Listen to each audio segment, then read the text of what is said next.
السلام علیکم ورحمۃ اللہ وبرکاتہ۔ سورہ دہر، پارہ نمبر 29 کی آیات نمبر 1 سے 15 تک کا ترجمہ۔ اعوذ باللہ من الشیطان الرجیم، بسم اللہ الرحمن الرحیم۔ هل اتی علی الانسان حین من الدہر، حل کیا اتا آیا ہے علی الانسان انسان پر ہین ایک وقت من الدہر زمانے میں سے، لم یکن نہیں وہ تھا شیئن کچھ بھی، مذکورا اس کا ذکر، انا خلقنا الانسان پس بے شک ہم نے پیدا کیا انسان کو نطفہ سے، من نطفہ سے، امشاد جو ملا جلا یعنی مرد اور عورت کا، نبتلیہ ہم اسے آزماتے ہیں، فجعلناہ پس ہم نے اسے بنا دیا، سمیعا بصیرا خوب سننے والا اور خوب دیکھنے والا، انا ہدیناہ پس بے شک ہم نے اسے راستہ دکھا دیا، سبیل راستہ ہدایت کا راستہ، اما یا تو وہ شاکرن شکر کرنے والا ہوگا، یا پھر اما یا کفورا پھر نہ شکرا، انا اعتدنا پس بے شک ہم نے تیار کی ہے، للکافرین کافروں کے لیے، سلاسلہ توق و اغلالا، سلاسلہ زنجیریں، و اغلالا اور توق، و سعیرہ اور بھڑکتی ہوئی آگ، ان الابرار پس بے شک نیک لوگ، یشربون پئیں گے، من کأس جام، کانا ہوگا مزاجھا اس میں ملایا ہوا، کافور خوشبو، عینن ایک چشمہ ہے، یشربو پئیں گے، بہا اس سے، عباد اللہ اللہ کے بندے، یفجرونہا تو وہ اسے بہا کر لے جائیں گے، تفجیرہ خوب بہا کر لے جانا، یوفونا جو پوری کرتے ہیں، بالنذر اپنی نظریں، اپنی نظر کو پورا کرتے ہیں، ویخافون اور ڈرتے ہیں، یوماً اس دن سے، کانا ہے شرہ جس کی مصیبت، مستطیرہ بہت زیادہ پھیلی ہوئی، ویطعمون الطعام اور وہ کھانا کھلاتے ہیں، علی حبہ اس کی محبت میں، مسکین کو اور یتیم کو، واسیرہ اور قیدی کو، انما نطعمکم پس بے شک ہم تمہیں کھلاتے ہیں، لوجہ اللہ صرف اللہ کے چہرے کی خاطر، اللہ کی رضا کی خاطر، وہ یہ کہتے ہیں، لا نہیں، نریدو نہیں ہم چاہتے، منکم تم سے، جزام کوئی بدلہ، ولا شکورا اور نہ کوئی قدردانی شکریہ، انا نخاف من ربنا پس بے شک ہم ڈرتے ہیں اپنے رب سے، یوماً جس دن، عبوسا بہت منہ بنانے والا، اور کم تریرا ایسے تیوریاں چڑھانے والا، فوقاہم اللہ پس بچا لے گا اللہ تعالیٰ انہیں، شرّ اس دن کی مصیبت سے، ذالک الیوم اس دن کے، ولقاہم اور عطا کرے گا ان کو، نظرۃ انوکھی تازگی، و سرور اور خوشی، جزاہم اور انہیں بدلہ ملے گا، بما صبر ان کے صبر کے بدلے میں، جنت و حریرہ جنت اور ریشم کا بدلہ، متکئین فیہا تکیہ لگائے ہوں گے اس میں، علی الارائک تختوں پر، مستحریوں، لا یرون فیہا نہ دیکھیں گے اس میں، شمسن سخت دھوپ، ولا اور نہ زمہریرہ سخت سردی، ودانیہ اور جھکے ہوئے ہوں گے، علیہم ان پر، ظلالہا اس کے سائے، وذللت اور تابع ہو جائیں گے، قطوفہا اس کے خوشے، تذلیلا خوب تابع کیا جانا، ویطاف علیہم اور پھریں گے ان کے اوپر، پھرائے جائیں گے، بیانیہ برتن، من فضہ چاندی کے، واکواب اور آب خورے یعنی پانی جس میں ڈالا جاتا ہے، وکانت ہوں گے، قواریرہ شیشے کے یعنی جام شیشے کے۔ بامحاورہ ترجمہ۔ کیا انسان پر زمانے میں کوئی ایسا وقت گزرا ہے کہ وہ کوئی ایسی چیز نہیں تھا جس کا کہیں کوئی ذکر ہی نہیں تھا؟ بلا شبہ ہم نے انسان کو ایک ملے جلے قطرے سے پیدا کیا، ہم اسے آزماتے ہیں، سو ہم نے اسے خوب سننے والا، خوب دیکھنے والا بنایا، بلا شبہ ہم نے اسے راستہ دکھا دیا، چاہے وہ شکر کرنے والا بنے یا ناشکرا۔ یقیناً ہم نے کافروں کے لیے زنجیریں اور توق بھڑکتی ہوئی آگ تیار کی ہوئی ہے۔ بلا شبہ نیک لوگ ایسے جام ان کو پئیں گے جن میں کافور ملا ہوا ہوگا۔ وہ ایک چشمہ ہے جس سے اللہ کے بندے پئیں گے، وہ اسے بہا کر لے جائیں گے، خوب بہا کر لے جانا۔ جو اپنی نظریں پوری کرتے ہیں اور اس دن سے ڈرتے ہیں جس کی مصیبت بہت زیادہ پھیلی ہوئی ہوگی، اور وہ کھانا کھلاتے ہیں اس کی محبت پر مسکین اور یتیم اور قیدی کو، اور کہتے ہیں ہم تو صرف اللہ کے چہرے کی خاطر یعنی رضا کی خاطر تمہیں کھلاتے ہیں، نہ تم سے کوئی بدلہ چاہتے ہیں اور نہ شکریہ۔ یقیناً ہم اپنے رب سے اس دن سے ڈرتے ہیں جو بہت منہ بنانے والا، سخت تیوری والا، چڑھانے والا ہوگا۔ پس اللہ نے انہیں اس دن کی مصیبت سے بچا لیا اور انہیں انوکھی تازگی اور خوشی عطا فرمائی،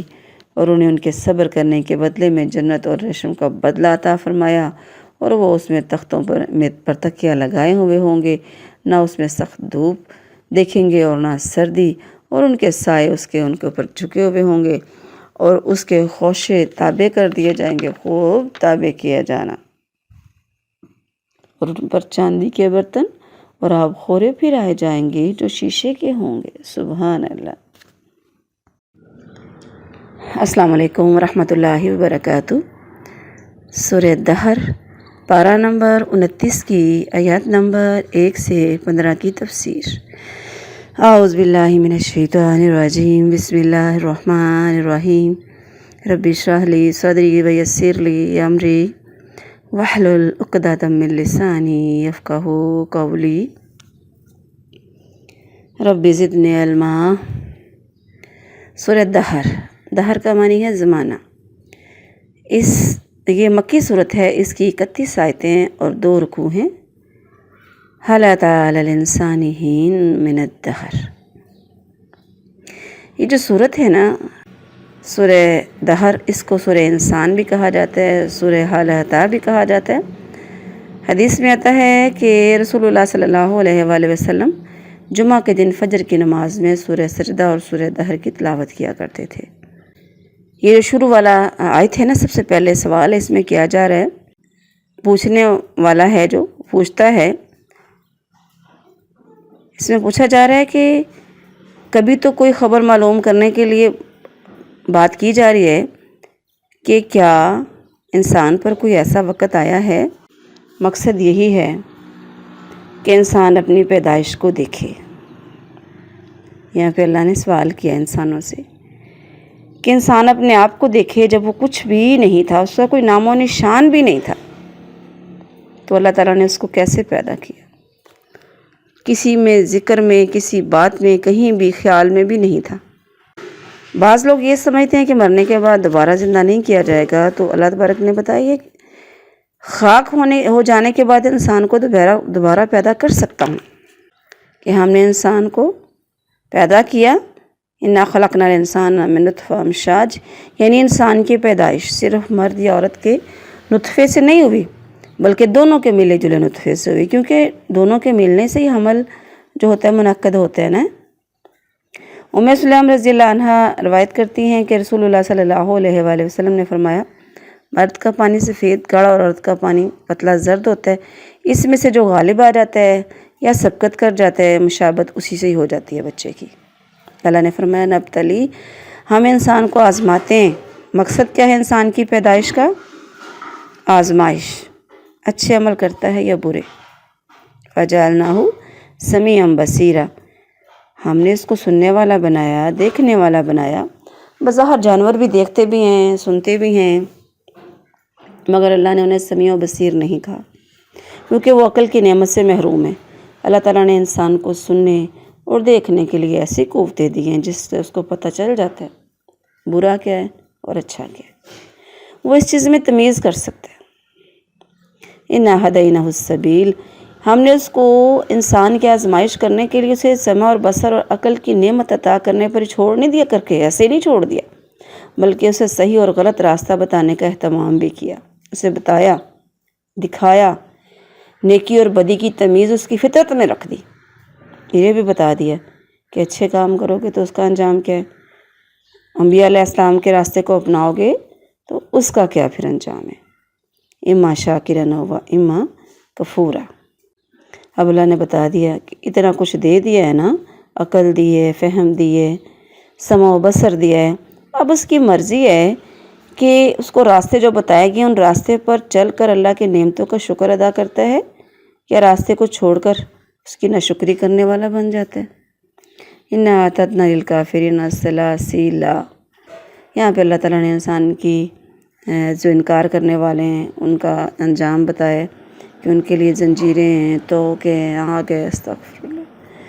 لیکن ان الابرار یشربون من کأس۔ اللہ نے اس میں بتایا کہ جو اس میں کافور کا لفظ استعمال کیا گیا نا، کافور مکس ہوگی۔ کافور دراصل ایک خوشبودار پودا ہے، اور اس سے نکلنے والی جو خوشبو ہوتی ہے نا وہ بہت ہی ٹھنڈی ہوتی ہے، وہ ٹھنڈی خوشبو کو کافور کہتے ہیں۔ اللہ بتا رہے، اللہ تبارک نے اس میں بتایا کہ جو نیک لوگوں کے لیے ایسے جام ہوں گے جس میں کافور کو مکس کیا جائے گا، یعنی جہنمیوں کو بھڑکتی ہوئی اگر آگ ملے گی نا جس میں ٹھنڈی تاثیر اور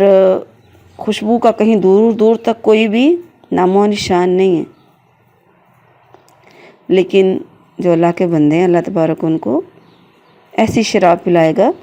جو دنیا کی شراب سے کئی درجے، شراب کا معنی ہے پینے والی چیز، تو اس کا مطلب ہے دنیا کی جو ہوتی ہے نا شراب، بدبودار، عقل کو زائل کرنے والی، انسان کو ذلیل کر دیتی ہے، انسان کے اعضاء بیمار کر دیتی ہے، لیکن جو وہ ہوگی جنت کی شراب وہ تو ٹھنڈی ہوگی، مزیدار ہوگی، پینے کے بعد دماغ نہیں گھومے گا، کئی درجے ٹیسٹی، لذت والی۔ پھر اس میں ہے یشرب بہا عباد اللہ، یعنی یہ جو ایک چشمہ ہے نا وہ ان لوگوں کے لیے ہیں جو اللہ کے بندے ہیں۔ پھر ایک چشمہ ہے اس کا نام ہی کافور ہے، اس میں سے اس میں مکس کیا جائے گا، جیسے ہم پانی میں کوئی چیز ملا دیتے ہیں، مثلاً روح افزائی ملا دیتے ہیں، تو ایسے ہی۔ پھر آگے ہے یوفون بالنذر، یہاں پہ اللہ تبارک ایمان والوں کی تعریفیں کر رہے ہیں کہ اپنی جو کوئی نظریں وہ مانتے ہیں نا، نظر و نیاز کا اہتمام کرتے ہیں، کچھ بھی نظر اللہ کے راستے میں دیتے ہیں یا اللہ کے لیے کوئی نظر مانتے ہیں، تو جب وہ معاملات سیٹ ہو جاتے ہیں تو پھر کیا کرتے ہیں، اس کو بھولتے نہیں، اللہ کے راستے میں پھر خرچ کرتے ہیں، اپنی نظروں کو پورا کرتے ہیں، بھولتے نہیں۔ اگلی ان کی خصوصیت کیا ہے کہ وہ مسکین کو کھانا کھلاتے ہیں، کس کی محبت میں؟ اپنے رب کی محبت میں، اپنے رب کو راضی کرنے کے لیے۔ پھر کیا کرتے ہیں؟ یتیم کے سر پر محبت سے ہاتھ پھیرتے ہیں۔ پھر اس کے علاوہ قیدیوں سے اچھا سلوک کرتے ہیں۔ دنیا کا کوئی بھی سسٹم آپ نکال کے دیکھ لیں سوائے اسلام کے، ہر جگہ پہ انہوں نے یہ قیدیوں کے ساتھ جو سلوک روا رکھا جاتا ہے نا، انتہا سے زیادہ ظلم کرتے ہیں، جبکہ ہمیں ہماری کتاب میں اللہ نے بتایا قیدیوں سے اچھا سلوک کرنا ہے۔ آپ صحابہ کرام کے سارے زندگی کی تفصیلات نکال کے دیکھ لیں، انہوں نے کیسا سلوک کیا ان کے ساتھ، قیدیوں کے ساتھ، حتیٰ کہ وہ اخلاق سے متاثر ہو کے انہوں نے ایمان لیا، وہ اسلام قبول کر لیا۔ اِنَّمَا نُطْعِمُكُمْ لِوَجْهِ اللَّهِ، انہوں نے کہا ہم ان کو کھلاتے ہیں نا، اس لیے نہیں کھلاتے کہ یہ ہمیں اس کا بدلہ دیں، ہمارا شکریہ ادا کریں، ہماری سخاوت کا لوگوں سے ذکر کریں، لوگوں کو بتائیں ہم نے انہیں کھلایا، صرف اس لیے کھلاتے ہیں کہ اللہ کو خوش کرنے کے، احسان کا بوجھ ان پہ نہیں ڈالتے۔ اِنَّا نَخَافُ مِن رَبِّنَا، دراصل اس میں جو بات بتائی جا رہی ہے وہ یہی ہے کہ ہم اپنے رب سے اس دن سے ڈرتے ہیں جو بہت منہ بنانے والا اور سخت تیوری چڑھانے والا ہوگا، یعنی انسان کی اس دن کی حالت ایسی ہو جائے گی، یا اس دن میں کافر کا چہرہ سخت تیوری والا بگڑا ہوا ہوگا۔ پھر کیا؟ اِنَّا نَخَافُ مِن رَبِّنَا یَوْمًا عَبُوسًا قَمْطَرِیرًا فَوَقَاهُمُ اللَّهُ شَرَّ ذَلِکَ الْیَوْمِ۔ اس میں اللہ تبارک بتا رہے ہیں کہ اخلاص اور خوف کے ساتھ جو اعمال کیے گئے نا، جو عباد اللہ ہیں ان کو اس دن کی برائی سے اللہ بچا لے گا، ان کو خوشی اور تازگی عطا فرمائے گا۔ تازگی ان کے چہروں پر، ان کے دلوں میں، ان کے دل کی تازگی انسان کے چہرے پہ نظر آتی ہے، خوشحالی ہے تو چہرے پہ نظر آتی ہے، کوئی پریشانی ہے تو انسان کا چہرہ ایسے بیمار اور سست ہو جاتا ہے۔ تو ایسے ہی ہوگا، کافروں کے چہرے بگڑے ہوئے ہوں گے اور اللہ کے متقی بندوں کے چہرے خوشحال، تر و تازہ۔ وجزاہم بما صبر، اللہ نے بتایا یہ بدلہ کیوں دیا ان کو اللہ نے، ان کے صبر کے بدلے میں جنت اور اس کا ریشمی لباس، اللہ تعالیٰ کے احکامات کی پابندی کرنے والے، حرام چیزوں سے بچنے والے، دین کی دعوت دینے والے، آزمائشوں پر صبر کرنے والے، خود بھوکے رہ کر دوسروں کو کھلانے والے۔ مطلب یہ کہ مومن کی زندگی شروع سے لے کر آخر تک صبر ہی صبر ہے۔ متکئین علی الارائک، اللہ نے بتایا کہ دیکھو جب وہ ان کو جنت میں بٹھایا جائے گا نا تو آمنے سامنے جیسے محفل سجائی جاتی ہے نا، ایسے تکیے لگا کے بیٹھے ہوں گے آمنے سامنے خوشگوار ماحول میں۔ پھر ودانیہ علیہم ظلالھا، ان کے اوپر خوشے پھل درختوں کے انتہائی گھنے اور ان کے اوپر لٹک رہے ہوں گے، تو وہ لیٹے بیٹھے جیسے چاہیں توڑ لیں۔ تو جنت کے پھل، جنت کے درخت نہ کسی آنکھ نے دیکھے نہ کسی کان نے سنے، سنا اتنا سا ہے جتنا قرآن میں بتایا، لیکن اصل حقیقت تک نہیں پہنچ پائے گا انسان کا ذہن، تب پہنچے گا جب دیکھیں گے۔ اللہ کے نبی علیہ السلام نے فرمایا جنت میں ایک درخت ہے